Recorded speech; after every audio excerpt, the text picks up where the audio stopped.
Hello students, मेरा नाम enema Tiwari है। आई होप सो आप लोग बहुत अच्छे होंगे।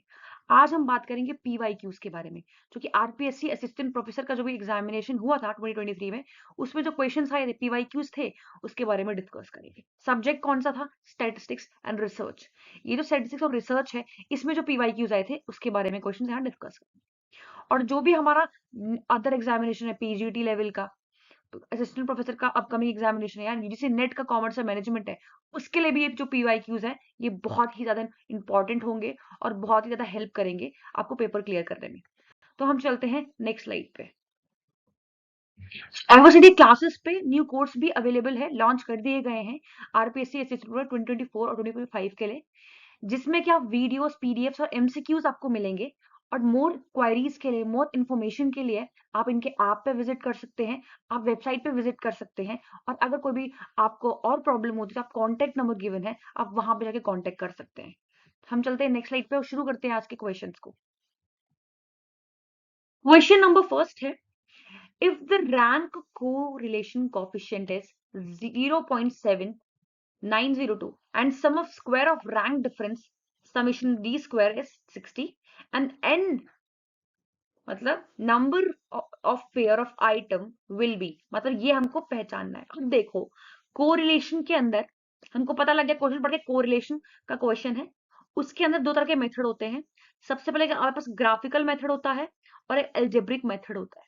ग्राफिकल मेथड के अंदर दो मेथड होते हैं, एक स्कैटर डायग्राम मेथड होता है और एक आपके पास कोरिलेशन ग्राफ मेथड होता है। ठीक है, इनमें से तो नहीं आया क्वेश्चन, ये रैंक कोरिलेशन पूछिए इसमें, ध्यान से सुनना। अब जो एल्जेब्रिक सेकंड वाला मेथड था, इसके अंदर हमारे पास कौन कौन से मेथड आते हैं? सबसे पहले जो मेथड है Karl Pearson correlation coefficient method आता है। ठीक है, स्पियर्समैन कोएफिशिएंट कोरिलेशन मेथड आता है और कॉन्करेंट डिवीजन। जो स्पियर्समैन है ना, ये रैंक कोएफिशिएंट की बात करता है। तो यहाँ पे हमको कौन सा निकालना है? स्पियर्समैन। जो क्वेश्चन में जो स्पियर्समैन मेथड है ना कोरिलेशन के अंदर, उसके बेसिस पे हमने आंसर निकाला। अब स्पियर्समैन का फॉर्मूला क्या होता है? R is equals to 1 minus 6 summation d का स्क्वायर एंड n, ठीक है, ब्रैकेट n का स्क्वायर माइनस 1, ये फॉर्मूला होता है। तो इसमें हमको क्वेश्चन में क्या गिवन है? R गिवन है, इसका मतलब ये वाला R गिवन है और ये D गिवन है, D समेशन 60। हमको निकालना क्या है? प्रॉपरली ये n निकालना है। सिर्फ हमने सीधा फॉर्मूले पुट करना निकालना है। देखो कैसे, फॉर्मूला ये था, मैंने आपको बता दिया फॉर्मूला इसका। इसमें आपको R गिवन है, ठीक है, समेशन D स्क्वायर गिवन है। डायरेक्टली आपने ये देखो पुट किया 6 इंटू 60 एंड 0.7902 एंड आपने इसको सॉल्व करके क्वेश्चन का आंसर निकाल लिया। आंसर क्या आया? नियरेस्ट वैल्यू अप्रोक्सीमेटली कितनी आ रही है? 12। तो इसका आंसर क्या होएगा? 12। आई होप सो आपको क्वेश्चन समझ आया होगा और कैसे क्वेश्चन को समझना है कि कौन से क्वेश्चन किससे रिलेटेड है, कौन सा फॉर्मूला लगेगा, वो भी समझ आया होगा। चलते हैं नेक्स्ट क्वेश्चन पे। क्वेश्चन नंबर सेकंड है। अब देखो कैसे पता लगाएंगे कौन सा क्वेश्चन है, किस चैप्टर का क्वेश्चन है, कौन सा फॉर्मूला लगेगा, कौन से मेथड का कौन सा फॉर्मूला लगेगा। ध्यान सुनना, in a series the difference of two quartile, दो क्वार्टाइल की बात की है, उसका डिफरेंस पूछा है और उसका सम पूछा है। इसका मतलब दो क्वार्टाइल कौन कौन से हो सकते हैं? Q3 और Q1 की इन्होंने प्रॉपरली बात की है। कितना इन्होंने डिफरेंस कितना बोला है? 25 है सीधा। और उनका सम भी बोला है, इसका सम मतलब प्लस Q3 प्लस Q1 कितना है? 57। और फिर उसके बाद उन्होंने किसकी बात की है? तो value of coefficient of skewness. देख लो, पता लग गया कि इस क्वेश्चन में स्क्यूनेस वाला जो चैप्टर है उसके मेथड्स की बात की गई हुई है। चार मेथड है, अब देखेंगे कौन सा मेथड लगना है। तो कोफिशिएंट ऑफ स्क्यूनेस भी गिवन है, मतलब एस के जो है वो भी हमको कितना गिवन है? 0.4। और हमें अब क्या निकालना है? ये बोल रहा है then the value of medium will be. अब मीडियम जो है वो निकालना है। अब पता करते हैं। देखो, सबसे पहला जो हम स्क्यूनेस चैप्टर पढ़ते हैं ना, उसके अंदर हम चार मेथड्स की बात करते हैं। आइए पता लग जाएगा हमें कौन सा यूज करना है। सबसे पहले कार्ल पियर्सन की बात करते हैं। जिसमें कि हम बात करते हैं स्टैंडर्ड डेविएशन होता है, मीन होता है, उससे रिलेटेड चीजों की बात करते हैं। तो ये क्वेश्चन तो इससे मैच कर ही नहीं रहा है। नेक्स्ट हम बात करते हैं बहुले और क्वार्टाइल मेथड की। अब क्वार्टाइल इसमें आ रहा है तो इसमें क्वेश्चन में क्वार्टाइल था, इसका मतलब यही मेथड इसमें यूज होगा। सेकंड मेथड ये था, इसका फॉर्मूला भी देखेंगे हम लोग। फिर उसके बाद थर्ड क्या है, कैली मेथड, जिसे परसेंटेज और डेसाइल से रिलेटेड बात करते हैं। लास्ट मेथड कौन सा है, मेजर ऑफ स्क्यूनेस, मूवमेंट के बेसिस पे, उसके बेसिस पे स्क्यूनेस निकालते हैं। बट हमारे पास क्या है, जो सेकंड मेथड है बहुले और क्वार्टाइल, इसका फॉर्मूला क्या होता है, यही इस क्वेश्चन में आएगा फॉर्मूला, और इसी से इसका आंसर निकलेगा। इसका फॉर्मूला क्या है, S K is equals to Q3 plus Q1 upon minus, क्या देखो यहाँ माइनस 2 मीडियन, देखो मीडियन भी क्वेश्चन में है तो समझ गए ना। और नीचे क्या आएगा, Q3 माइनस Q1। अब देखो ये रहा फॉर्मूला, अब देखो Q3 माइनस Q1 गिवन है, इसका मतलब ये भी गिवन है, और Q3 प्लस Q1 ये भी गिवन है, और एस के 0.4 था तो ये भी गिवन है। इसका मतलब हमें क्या निकालना है, इसी की मीडियन निकालना है, एम की वैल्यू निकालनी है, क्वेश्चन में सिर्फ पुट करना है, आंसर निकालना है। देखो अब देखो डिफरेंस मैंने बोला था 25 है, Q3 माइनस Q1, और उसका जब सम किया तो 57 है। ठीक है, अब हमने कोफिशिएंट ऑफ स्क्यूनेस का फॉर्मूला लगाया, क्या था, Q3 plus Q1 minus 2 medium upon Q3, यही वाला फॉर्मूला जो मैंने बताया। अब सीधा पुट कर देना है, कितना था, Q3 प्लस Q1 कितना था, हमारे पास 57 था, ये 57, इन दोनों को प्लस करेंगे 57 आ जाएगा, माइनस 2m था, और 25 क्या था, Q3 माइनस Q1, तो ये 25 नीचे आ गया। ठीक है, अब इसमें एस के जो था, इसका स्क्यूनेस ऑफ कोफिशिएंट था वो 0.4 गिवन था। अब जब इसको सॉल्व करेंगे ना, तो इसका आंसर जो है, देखो सॉल्व तो आप ही को करना है, तो उसके लिए प्रैक्टिस करनी होगी। तो इसका मीडियम कितना आ रहा है, 23.5, तो इसका आंसर क्या होगा, क्वेश्चन नंबर सेकेंड। देखो यहाँ पे एक क्वेश्चन की, देखो ये बात की इस लाइन की, Q3 आपके पास 41 आ रहा है, Q1 आपके पास 16 आ रहा है, ये इन दोनों को जब इन्वॉल्व करेंगे ना तब Q1 और Q3 निकलेगा। बट इस क्वेश्चन में नीड नहीं थी अलग अलग निकालने की, क्योंकि क्वेश्चन से ऐसे ही सॉल्व हो जा रहा है, तो इसलिए हमने नहीं निकाला, यहाँ पे सिर्फ ऐसे गिवन है। ठीक है, चलते हैं नेक्स्ट क्वेश्चन पे। क्वेश्चन नंबर 3 है, what statement is correct regarding regression coefficient. एक बात आप यहाँ पे नोट कर लो, चाहे कोई भी एग्जामिनेशन हो, ठीक है, चाहे वो असिस्टेंट प्रोफेसर का हो, पीजीटी लेवल का हो, चाहे वो यूजीसी नेट का हो, स्टैटिस्टिक्स में, रिसर्च में, आप जितने जो बिजनेस स्टडीज हम पढ़ रहे हैं, इसमें जितने भी चैप्टर्स हैं, उसमें जितने भी मेथड्स हैं, चाहे कोई भी चैप्टर हो, उसके मेथड्स के अजम्पशंस कर डालो, चाहे वो पैरामेट्रिक टेस्ट हो, नॉन पैरामेट्रिक टेस्ट हो, उनके अंदर के मेथड्स हो, सबके आपको अजम्पशंस पता होने चाहिए। बहुत ज्यादा क्वेश्चन पूछे जाते हैं अजम्पशन से, इस क्वेश्चन में भी अजम्पशन पूछी गई हुई है। ठीक है, तो पहला जो ऑप्शन है वो है the arithmetic mean of b x y और b y x always greater than और equal to coefficient of correlation. Yes, ये चीज बिल्कुल सही है। जो अर्थमेटिक मीन होता है, अगर मैं इसका मीन निकालू बी वाई एक्स प्लस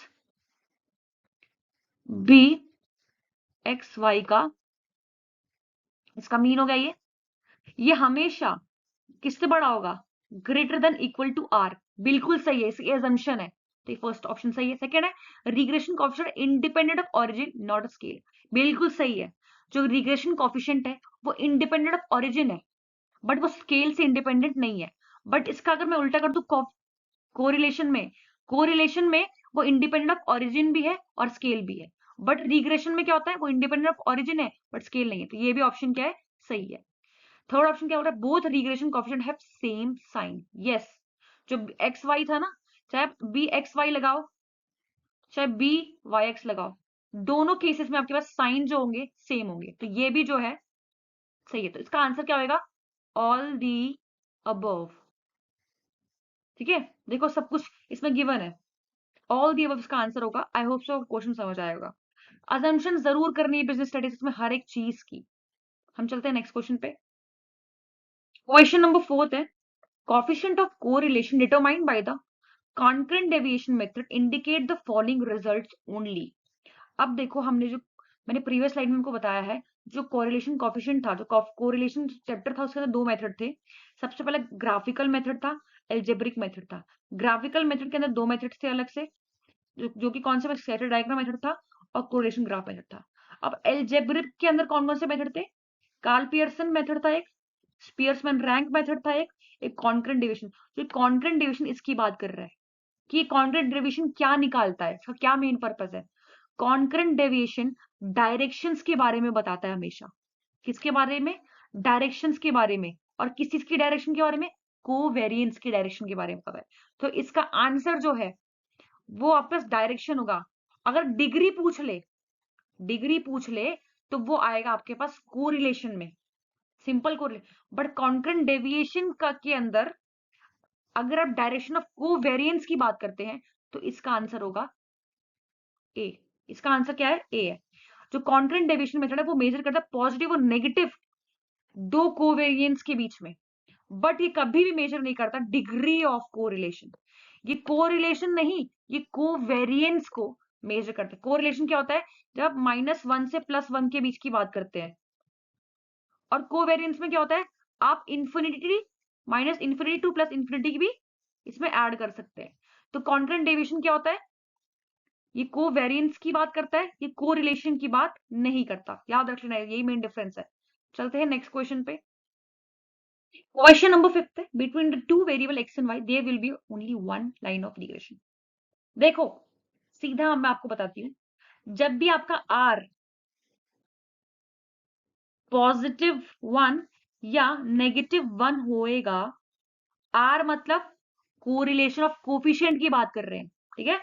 जब +1 और -1 होगा तब या इसको कहते हैं परफेक्ट कोरिलेशन। तो इस केस में आपके पास जो रिग्रेशन होता है, रिग्रेशन के केस में जब आपका कोरिलेशन कितना, कोरिलेशन की बात कर रहे हैं, अगर आपका प्लस या माइनस होगा तो उसको परफेक्ट कोरिलेशन बोलेंगे। तो इस केस में ही आपका जो रिग्रेशन होता है ओनली वन लाइन होता है। कैसे? जैसे मान लो एक ये लाइन, एक ये लाइन है, तो +1 में आपका x एंड y वेरिएबल जो है ये जा रहा है नीचे, एक ही लाइन ऑफ रिग्रेशन है। और -1 में आपके पास भी एक लाइन ऑफ रिग्रेशन है। आई होप सो समझ आएगा। ये पूछ रहा है कि कौन से केस में वन लाइन ऑफ रिग्रेशन होता है।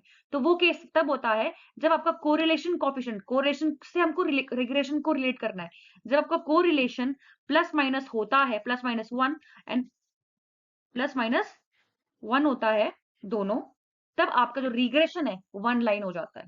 तो इसका आंसर क्या होना चाहिए? आंसर 3। क्वेश्चन नंबर 5 का जो थर्ड ऑप्शन है वही सही हो। क्यों? जहां पे भी कोरिलेशन कोएफिशिएंट प्लस या -1 होता है वहां पे परफेक्ट कहलाता है कोरिलेशन। तो इससे क्या होता है? सिर्फ एक लाइन ऑफ रिग्रेशन होता है। ठीक है, आई होप सो क्वेश्चन समझ आ गया होगा कैसे अटेम्प्ट करना है। ठीक है, ये सब चीजें बहुत गिवन है, एज एजम्पशन भी मान सकते हो आप। हमेशा कोरिलेशन जब भी पढ़ना है उसको रिग्रेशन से रिलेट करके पढ़ना है, दोनों के बीच में डिफरेंस पता होना चाहिए, तभी आप क्वेश्चन सॉल्व कर पाओगे। ऐसे ही क्वेश्चन आते हैं, देखो उसमें रिग्रेशन का क्वेश्चन पूछा है कोरिलेशन से रिलेट करके, देख लो इसी का, तभी आप आंसर दे पाओगे जब पढ़ोगे ढंग से। चलते हैं नेक्स्ट क्वेश्चन पे। क्वेश्चन नंबर 6 है, if in a distribution arithmetic mean और ज्योमेट्रिक मीन, अब arithmetic mean 32 given, geometric mean 40 given है, then the value of harmonic mean will be. जब आपने सेंट्रल टेंडेंसी का चैप्टर पढ़ा होगा उसमें हमने इन तीनों के रिलेशन से रिलेटेड एक फॉर्मूला पढ़ा था। क्या पढ़ा था?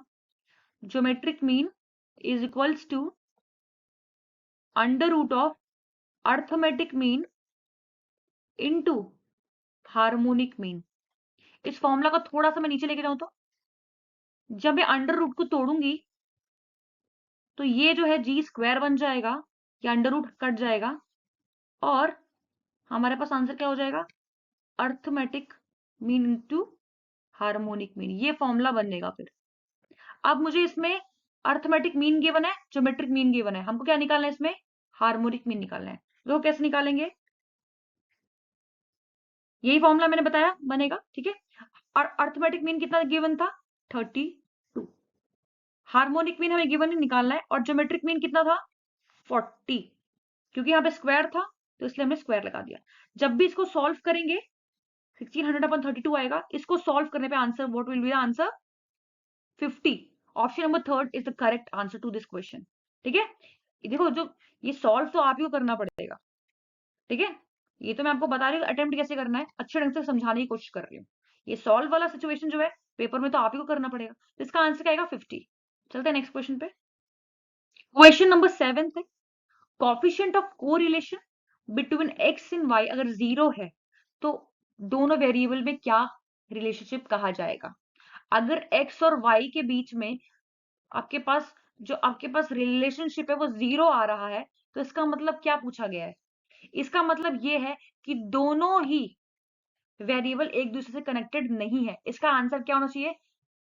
जब r इज इक्वल्स टू 0 होगा, इसका मतलब कोई भी कोरिलेशन नहीं होगा। अगर r इज इक्वल्स टू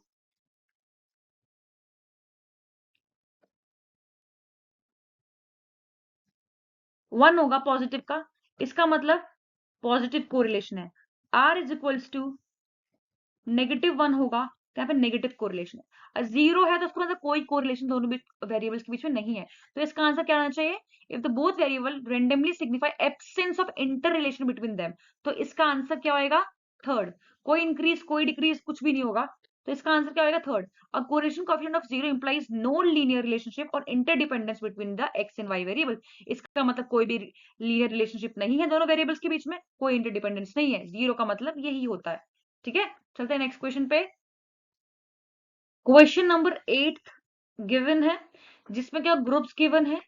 ठीक है, n गिवन है, number of group number given है, मतलब अर्थमेटिक मीन गिवन है x, और स्टैंडर्ड डेविएशन गिवन है प्रॉपरली a और b ग्रुप का। आपको बोले combined standard deviation above the two group निकालना है। इसको मैं पूरे एक्सप्लेनेशन को दिखा के आपको समझाऊंगी, समझ में आ जाएगा। सबसे पहले इसका फॉर्मूला क्या होना चाहिए? इसका फॉर्मूला होगा स्टैंडर्ड डेविएशन कंबाइंड ग्रुप का। ठीक है, स्टैंडर्ड डेविएशन डिनोट ऐसे ही करते हैं हम लोग। ठीक है, ठीक है। उसके बाद इसका फॉर्मूला क्या है? n1। n1 क्या है? ये वाला, और स्टैंडर्ड डेविएशन का फर्स्ट 34, पहला ये था। सेकंड आता है n2 और स्टैंडर्ड डेविएशन 2 का स्क्वायर, इसका मतलब ये 20 और 5 plus n1 n2 n1 plus n2। ठीक है, और इसमें mean arithmetic mean 1 minus arithmetic mean 2 इसका square upon n1 plus n2। ये एक कंबाइंड मीन का अबव द टू ग्रुप बात करते हैं, ये फॉर्मूला है, इसको ऐसे निकालते हैं। ठीक है, तो सिंपली हमको n1 और जो आपके स्टैंडर्ड डेविएशन का जो स्क्वायर है उसका नंबर गिवन है, तो ये n1 क्या था? 30, और आपके पास जो स्टैंडर्ड डेविएशन का स्क्वायर था 4 इंटू 4 करेंगे, स्क्वायर बोला है ना, तो 4 था, तो 4 का स्क्वायर कितना होता है? 16, तो इसलिए यहाँ पे 16 आ गया है, तो 480 इसका आंसर आ गया। नेक्स्ट क्या था? n2 का और स्टैंडर्ड डेविएशन 2 का स्क्वायर। n2 क्या था? 20, और स्टैंडर्ड डेविएशन यहाँ पे क्या था? 5। 5 का क्या है? स्क्वायर कर दो तो 25, तो इन दोनों को मल्टीप्लाई किया 500 आ गया। ठीक है, तो हमारे पास ये दोनों निकल गए। अब हम बात करते हैं x1 और x2 थी मीन, तो 50 में से 40 गया, कितना बचा? 10, तो ये भी हमारे पास आ गया। अब हम किसको निकालेंगे? इसको। ठीक है, n1 n2, n1 कितना गिवन है? 30 इंटू 20, 30 इंटू 20। ठीक है, उसका n1 plus n2 is 30 plus 20, इसको सॉल्व करेंगे तो आंसर 12 आएगा। इसका मतलब ये भी निकल गया, ये भी निकल गया, ये भी निकल गया, और ये भी निकल गया। ठीक है, अब इसको सीधा कैलकुलेट करेंगे। यहाँ पे देखो, सबसे पहला जो आ रहा है n1 n2 n प्लस, मतलब इन्होंने इसको कैलकुलेट कर दिया है। सॉल्व तो आप ही को करना है, इनको पूरा कैलकुलेट जब हमने किया, n1 n2 क्या था? 12, 12 इंटू इसका आंसर क्या था? 10, इसका स्क्वायर किया तो सीधा आपके पास आंसर 1200 आ गया।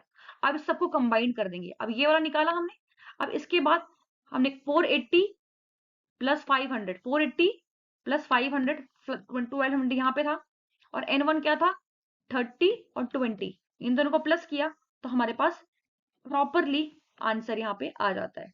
ठीक है, फिर उसके बाद जब इसका स्क्वायर रूट निकालेंगे, ठीक है, अब इसका स्क्वायर रूट निकालेंगे, ये इसका स्क्वायर रूट जब तक नहीं निकालेंगे ना तब तक ये सॉल्व नहीं होगा।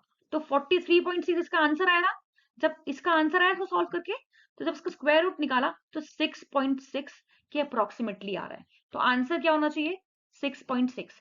तो इसको समझाया मैंने इसीलिए क्योंकि वैसे हैंडल करती मैं इसको हाथ से तो समझ में नहीं आता। आई होप सो कोई क्वेश्चन समझ आएगा, मुझे पता था बहुत ट्रिकी है, बट इसलिए मैंने आपको बहुत ध्यान से समझाया। कैलकुलेशन तो आपको ही करनी पड़ेगी। चलते हैं नेक्स्ट क्वेश्चन पे। क्वेश्चन नंबर 9 है, 2 dice are thrown 2 times, What is the probability of getting total of 7 in first throw and 10 in the second throw?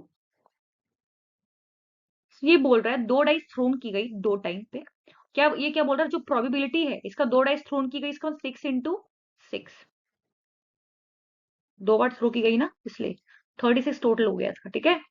फिर उसके बाद what is the probability of getting a total of 7 in first throw second throw. तो first throw में 7 आने का total क्या है, जब 2 बार डाइस थ्रो किया गया उसका टोटल कितने कितने बार 7 आएगा। और सेकंड थ्रो में जब दोनों 2 बार डाइस थ्रो की गई तो 10 कितनी बार आएगा, ये पूछा गया है। तो मैं आपको इस एग्जांपल दे दूंगी, इसका हम एक्चुअली लिख लेंगे और सॉल्व कर लेंगे क्वेश्चन को। तो 7 कितनी बार आएगा जब फर्स्ट थ्रो में 2 बार डाइस थ्रो करेंगे। सबसे पहले 1 और 6 आया, अगर इसका उल्टा कर दें कितना आएगा, 6 और 1। तो 2 पॉसिबिलिटी ये हो गई, 1 6 6 1। दूसरी पॉसिबिलिटी क्या होती है, 3 4, इसका उल्टा कर दे तो 4 3। ये 4 पॉसिबिलिटी हो गई। फिर उसके बाद आपके पास 2 5 या 5 2। तो इसका मतलब जब फर्स्ट थ्रो में डाइस 2 बार थ्रो की गई तो आपके पास 6 फेवरेबल आउटकम्स आए, 6 बार आपके पास 7 आएगा। और सेकंड थ्रो में आपके पास 3 फेवरेबल आउटकम्स आएंगे, मतलब कि 3 बार जब दोनों डाइस को थ्रो करेंगे सेकंड थ्रो में तो 3 बार 10 आएगा। तो इसको कैसे सॉल्व करना है, probability of getting 7 on 2 dice कितना था, 6 अपॉन 36, 6 थे ना 7 के उसमें, और 10 में कितना मैंने बोला था 3 बार आएंगे, तो 3 अपॉन 36 इसको सॉल्व किया तो 1/6 आया, 1/12 इसको मल्टीप्लाई किया 1/6 और 1/12 को, तो 1/72 इसका आंसर आया। ये क्वेश्चन बहुत ज्यादा रिपीटेड है, बिल्कुल ऐसे पूछ लिया जाता है। या कभी एक डाइस का पूछ लेंगे सिंपल, या तो कभी दो डाइस का पूछ लेते हैं, या कभी 2 डाइस का एक साथ भी पूछ सकते हैं। तो यही चीज क्वेश्चन जो है बार बार रिपीट होता है। चलते हैं नेक्स्ट क्वेश्चन पे। क्वेश्चन नंबर 10 है। देखो इसमें मैं आपको बहुत इंपॉर्टेंट बताऊंगी कौन सा क्वेश्चन या कौन सा चैप्टर का कौन सा मेथड लगेगा, ध्यान सुनना। हमें गिवन प्राइस और क्वांटिटी डिमांडेड और उसी की हमें अर्थमेटिक मीन डेविएशंस और कोएफिशिएंट कोरिलेशन गिवन है, ठीक है। पहले पढ़ते हैं, estimate the likely demand in the nearest unit when price is 62। अब देखो हमको नोन पता है, जब हम नोन से अननोन चीजों को निकालते हैं ना, तो वहां पे हम रिग्रेशन मेथड लगाएंगे। रिग्रेशन जो है उसके मेथड का फॉर्मूला लगाएंगे, याद रख लेना। तो यहाँ पे क्या प्राइस क्या था, नोन था, और डिमांड क्या निकालनी है, अननोन था, तो इसलिए हमको रिग्रेशन मेथड इसमें यूज करेंगे, ठीक है। अब देखो इसको मैं एक्सप्लेनेशन के साथ बहुत अच्छे से समझाऊंगी ताकि समझ आ जाएगा, ठीक है। चलते हैं एक्सप्लेनेशन पे। सो इसमें आपके पास जो प्राइस है वो आपके पास क्या है, एक्स है, और क्वांटिटी डिमांड क्या है, वाई। सिंपल मान लो, वाई का ऊपर समेशन लगाया हुआ है मैंने ऊपर, ठीक है, ऊपर लगाया है, बार लगाया है, ठीक है। तो हमें प्राइस गिवन है और मीन प्राइस क्या होगा, एक्स डैश। ये प्राइस और ये मीन प्राइस है।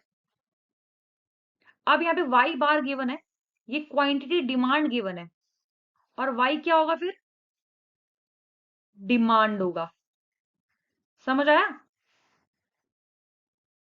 समझ आया। वाई बार क्या होगा, क्वांटिटी डिमांड, और वाई क्या होगा, डिमांड होगा। इसमें क्या था, एक्स, एक्स क्या था, प्राइस था, और एक्स बार क्या होगा, मीन प्राइस होगा।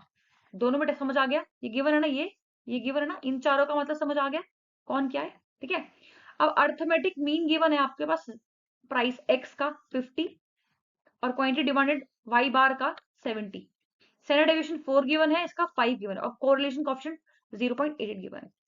अब हमें प्राइस निकालना है, प्राइस निकला हुआ है, सॉरी वाई, इसका मतलब आपके पास एक्स निकला है, एक्स निकला है, और आपको वाई क्या था, यहाँ पे वाई क्या है, वाई निकालना है, एक्स से वाई पे पहुंचना है। तो हमें निकालना क्या है, वाई। तो वाई ऑन एक्स किया इसलिए हमने, ठीक है, वाई निकालना था और एक्स की हेल्प से निकालना था, इसलिए वाई ऑन एक्स फॉर्मूला हमने पुट किया है रिग्रेशन का। तो वाई माइनस वाई बार ऊपर आर, रिग्रेशन कोएफिशिएंट जो होता है, सॉरी कोरिलेशन कोएफिशिएंट जो आर होता है वो है, और standard deviation y upon standard deviation x equals to x minus x का बार, ये फॉर्मूला है प्रॉपर। मैंने आपको समझा दिया है कैसे कैसे निकालना है। x x x बार क्या है, y बार क्या है, ठीक है। अब देखो x क्या था, गिवन प्राइस था, x बार क्या था, मीन प्राइस था, y बार क्या था, क्वांटिटी डिमांडेड था, जो कि हमको गिवन है, सब कुछ ऊपर सारे टेबल्स में गिवन है। स्टैंडर्ड x और स्टैंडर्ड y क्या था, 4 एंड 5, ये भी गिवन है 4 5, और कोरिलेशन कोएफिशिएंट भी कर, सिर्फ फॉर्मूले में सिंपली पुट करना है और इसका आंसर निकल। अब देखो y कितना था, गिवन नहीं है, क्योंकि y हमको डिमांड है, निकालना है। 70 क्या गिवन है, y बार कितना गिवन है, 70 क्वांटिटी डिमांडेड, डाल दिया। उसके बाद r कितना गिवन था, ये वाला 0.88, ये रहा। और फिर उसके बाद 5/4, इसका मतलब स्टैंडर्ड डेविएशन जो y है, स्टैंडर्ड डेविएशन जो x है, उसका कितना गिवन है, 5/4, डाल दिया। फिर उसके बाद x माइनस x बार, x कितना गिवन है आपके पास, 62 और 50, ये कर दिया माइनस। अब पहले मैं ये वाली चीज सॉल्व कर लेंगे, उसके बाद प्रॉपरली। अब 62 में से 50 का कितना बचा, 12, 5/4 का रेशो निकाला, कितना बचा, 1.25। अब 0.8, 1.25 और 12 इनको माइनस करके ये आंसर है 13.2 आ गया आंसर। अब जो 13.2 है y माइनस 70, और ये 13.2 आ गया ये पूरा, ये। अब इसको मैंने सॉल्व किया तो हमारे पास आंसर क्या आएगा, 83.2। तो आंसर ऑप्शन फर्स्ट इसका आंसर है। आई होप सबको समझ आ गया क्वेश्चन कैसे सॉल्व करना है, और क्या क्या कैसे कैसे समझना है कि इस क्वेश्चन में कौन से चैप्टर का कौन सा फॉर्मूला लगना और क्यों लगना। चलते हैं नेक्स्ट क्वेश्चन पे। क्वेश्चन नंबर 11 है, if mean is 60, median is 58, coefficient of skewness. अब देख लो इस क्वेश्चन में क्या निकाला है, स्क्यूनेस निकालना है। प्रीवियसली सेट में मैंने बताया था कि 4 मेथड है स्क्यूनेस के, उसमें से देखते हैं कौन सा फॉर्मूला इसमें लगेगा। पता लग गया स्क्यूनेस निकालना है। कोफिशिएंट ऑफ स्क्यूनेस कितना, 0.50 है। तो what would be the value of standard deviation, standard deviation की वैल्यू पूछ रहा है। अब स्क्यूनेस में हमने 4 मेथड्स पढ़े थे। सबसे पहले कार्ल पियर्सन था, कार्ल पियर्सन में standard deviation mean median mode निकालना था प्रॉपर्ली, तो यही मेथड लगेगा इसमें। पता लग गया हमें। अभी फॉर्मूला देखते हैं इसका। सेकंड क्या था, बाउले ऑन क्वार्टाइल, जिसमें कि हमने बात की थी मीडियन की, quartile deviation Q3 minus Q1 की। फिर उसके बाद है केली, जिसमें हम परसेंटाइल डेसाइल की बात करते हैं। फिर मेजर ऑफ स्क्यूनेस मूवमेंट के बेसिस पे निकालते हैं, इसमें क्या हम first central movement second central movement की बात करते हैं। हम किसकी यहाँ पे बात कर रहे हैं, Karl Pearson coefficient of skewness. इसमें इसको कैसे निकालते हैं, skewness equals to mean minus mean median या मोड, मोड को z लिखते हैं, अपॉन स्टैंडर्ड डेविएशन। अब इसमें क्वेश्चन में मीडियन गिवन है, अगर यहाँ मोड भी गिवन होता तो यही फॉर्मूला होता, सिर्फ मीडियन के जगह मोड लिख देते, ठीक है। अब यहाँ पे कितना गिवन है, स्क्यूनेस हमें गिवन है 50 क्वेश्चन में, मीन हमें गिवन है 60, मीडियन हमें गिवन है कितना 58। निकालना क्या है, स्टैंडर्ड डेविएशन। सिंपल फॉर्मूले पुट करेंगे, निकाल लेंगे। स्क्यूनेस कितना गिवन है 50, फॉर्मूला वही है। 60 गिवन है आपके पास मीन, 58 मीडियन गिवन है। अब आंसर निकाला तो हमारे पास है 12, तो इसका आंसर क्या होगा, option number first 12। I hope उसको पता लग गया और क्वेश्चन का आंसर कैसे निकालना है, ठीक है। कोई भी प्रॉब्लम होती है आप कमेंट बॉक्स में पूछ सकते हैं, ठीक है। ऐसे ही क्वेश्चन आएंगे हर एक पेपर में, चाहे पीजीटी लेवल का, असिस्टेंट प्रोफेसर लेवल का एग्जाम हो या यूजीसी नेट हो, क्वेश्चन ऐसे ही आ रहे हैं रिजेंबल करके। चलते हैं नेक्स्ट क्वेश्चन पे। क्वेश्चन नंबर 12 है, which of the following is not a method of sampling। देखो हमने सैम्पलिंग चैप्टर पढ़ा है, उसके अंदर हमने दो चीजें पढ़ी हैं, दो method main, probability sampling and non probability sampling. Probability sampling के अंदर हमने पढ़ा है रैंडम सैम्पलिंग मेथड पढ़ा है, जिसमें कि equal chance of being selected होता है। उसके बाद हमने स्ट्रेटिफाइड सैम्पलिंग पढ़ा है, सिस्टमैटिक सैम्पलिंग पढ़ा है, क्लस्टर सैम्पलिंग पढ़ा है, ठीक है। नॉन प्रोबेबिलिटी सैम्पलिंग में हमने पढ़ा है पर्पसिव सैम्पलिंग पढ़ा है, क्वार्टर सैम्पलिंग पढ़ा है, एक्सटेंसिव सैम्पलिंग पढ़ा है, जजमेंटल सैम्पलिंग पढ़ा है, ठीक है। तो हमने इसमें ये वाला सर्टिफाइड भी पढ़ लिया, पर्पसिव भी पढ़ लिया, रैंडम भी पढ़ लिया है, डिजायर्ड सैम्पलिंग जैसी कोई चीज हमने नहीं पढ़ी है। तो इसका आंसर क्या होगा करेक्टली, ये कोई मेथड नहीं, ऑप्शन नंबर सेकंड, ठीक है। आई होप सबको समझ आ गया होगा। चलते हैं नेक्स्ट क्वेश्चन पे। Question number 13, a negative coefficient of skewness implies that. देखो एक होता है स्क्यूनेस, का मतलब क्या होता है पहले हम पढ़ लेते हैं। स्क्यूनेस मतलब कि जो भी आपके पास नॉर्मल डिस्ट्रीब्यूशन कर्व है, इसे हम नॉर्मल डिस्ट्रीब्यूशन कर्व कहते हैं। इसका मतलब यहाँ पे mean is equals to median is equals to mode होता है, ठीक है। ये नॉर्मल डिस्ट्रीब्यूशन कर्व है। स्क्यूनेस कब होता है? जब यही नॉर्मल डिस्ट्रीब्यूशन टेढ़ा मेढ़ा हो जाता है, तब यहाँ पे स्क्यूनेस आता है। तो दो तरह से स्क्यूनेस होते हैं, एक नेगेटिव स्क्यूनेस, एक पॉजिटिव स्क्यूनेस। नेगेटिव स्क्यूनेस मतलब कि जब आपका जो कर्व होता है वो लेफ्ट साइड की तरफ झुका हुआ होता है। इसका मतलब यहाँ पे क्या होता है? Mean is less then median is less than mode. Mode को z से डिनोट करते हैं। ये होगा इस केस में स्क्यूनेस नेगेटिव केस में। स्क्यूनेस पॉजिटिव केस में आपके पास जो इसका झुकाव होता है वो राइट साइड पे होता है कर्व का। तो इसमें क्या होता है? Mean is greater than to median is greater than z। तो यहाँ पे नेगेटिव की बात पूछी गई है, तो मीन जो है वो मीडियम से भी लेस है, मीडियम मोड से लेस है। देख लेते हैं। Arithmetic mean and mode are equals to -1, नहीं ये केस है ही नहीं।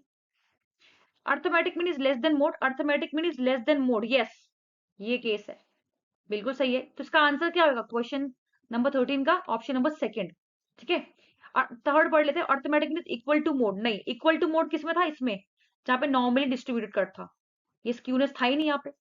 फोर्थ ऑप्शन क्या है? Is greater then mode, greater than किसमें था? पॉजिटिव स्क्यूनेस में था, तो ये भी नहीं होगा। इसका आंसर क्या है? ऑप्शन नंबर सेकंड, ठीक है। चलते हैं नेक्स्ट क्वेश्चन पे। क्वेश्चन नंबर 14 है, विच of the following is not पूछा है, याद रख लो, assumption ऑफ टी टेस्ट। देखो, जितने भी बिजनेस स्टैटिस्टिक्स जो भी आप जब भी आप पढ़ते हो, उसमें जितने भी चैप्टर्स हैं, उसमें जितने भी मेथड्स हैं, या कोई पैरामीट्रिक टेस्ट या नॉन पैरामीट्रिक टेस्ट है, सबके अजम्पशन पढ़ लो। हर जगह पूछे जाते हैं, बहुत ज्यादा इंपॉर्टेंट है। देखो, फिर अजम्पशन पूछ लिया गया टी टेस्ट के अजम्पशन बताओ कौन से नहीं है, तो अजम्पशन पता होगा तभी बता पाओगे ना। टी टेस्ट क्या होता है? जो कि स्मॉल सैंपल टेस्ट है, ठीक है। दूसरा नॉर्मली डिस्ट्रीब्यूटेड है। तीसरा रेंडमली सैंपल को हम सेलेक्ट करते हैं। चौथा आपकी पॉपुलेशन पैरामीटर जो होता है वो यहाँ पे क्या होती है? अननोन होती है। तो पढ़ते हैं, अजम्पशन नहीं है वो बताना है। The original population from which sample has been selected is normal, yes normal distributed है, मैंने बताया भी, ये तो assumption है। रेंडमली सेलेक्ट होता है, ये भी assumption है।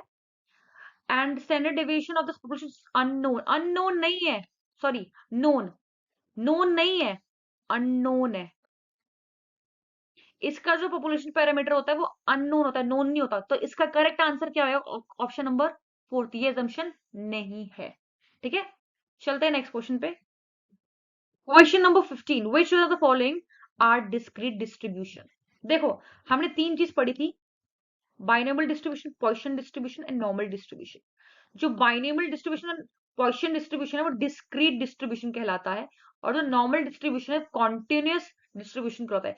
ये क्यों डिस्क्रीट डिस्ट्रीब्यूशन कहते हैं? क्योंकि काउंटेबल इवेंट्स की बात करता है, काउंट कर सकते हैं इसे।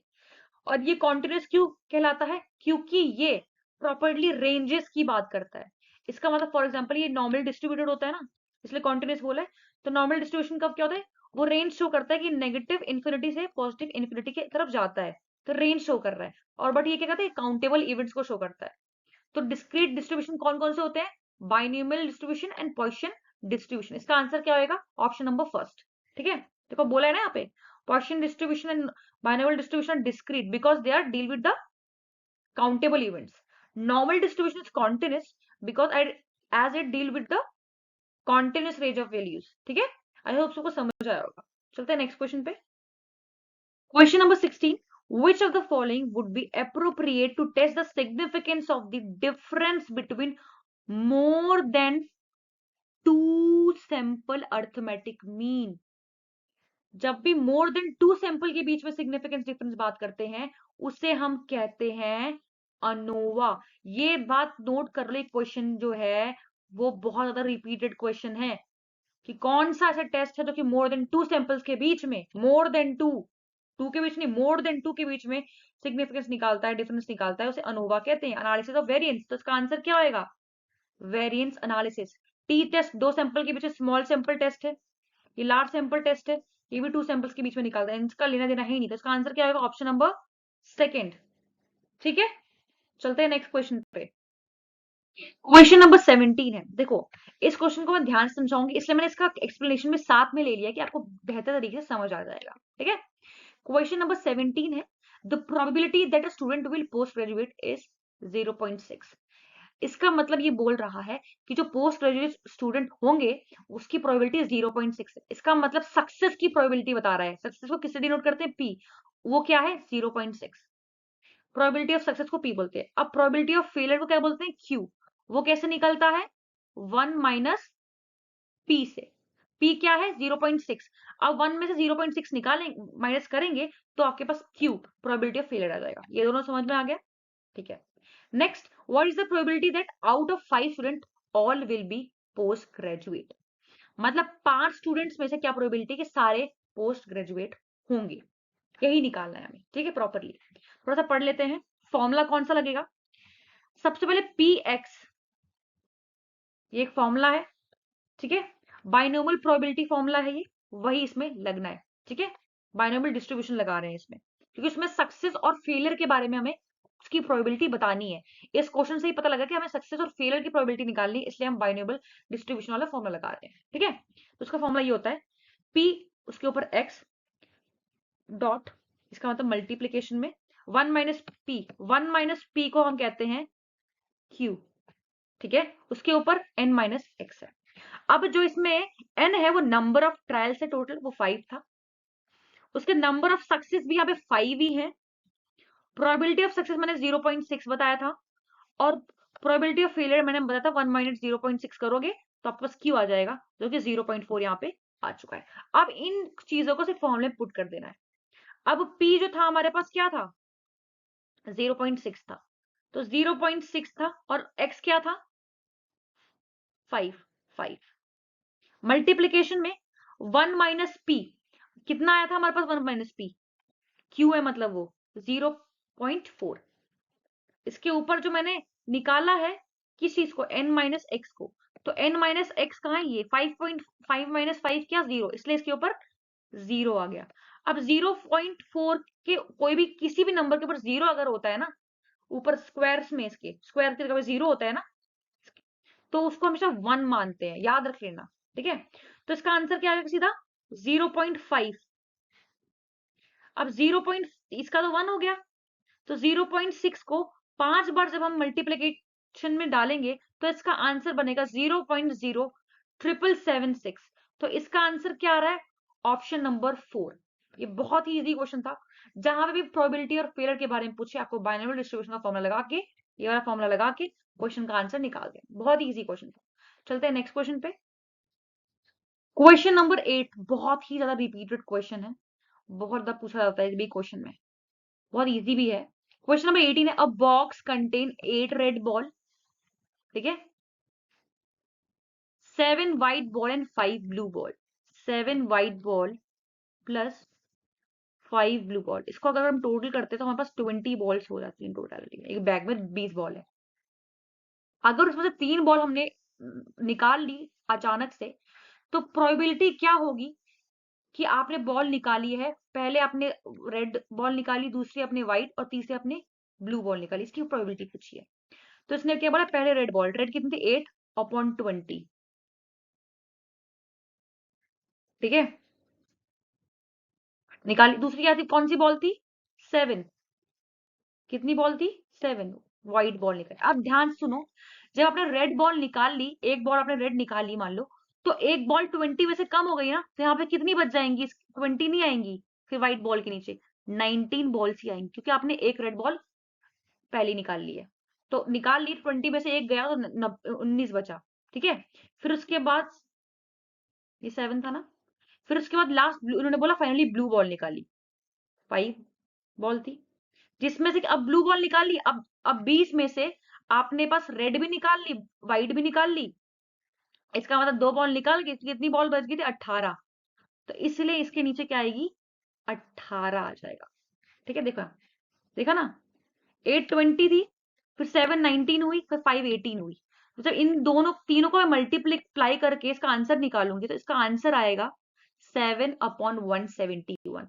ये ऑप्शन नंबर सेकंड, ये इसका आंसर आना चाहिए। ठीक है, आई होप सो आपको समझ आएगा। कोई भी प्रॉब्लम होगी कमेंट सेक्शन में पूछ सकते हैं। चलते हैं नेक्स्ट क्वेश्चन पे।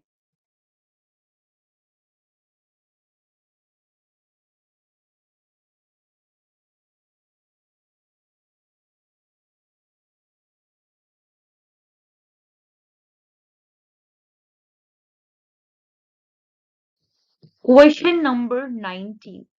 A suitable average for testing the intelligence of the student.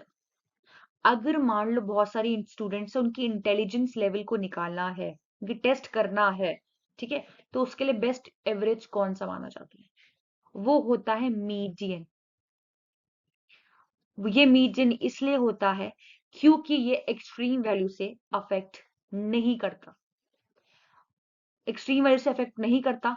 अगर वो करता होता तो वो जो रिजल्ट्स है उसको खराब कर सकता था।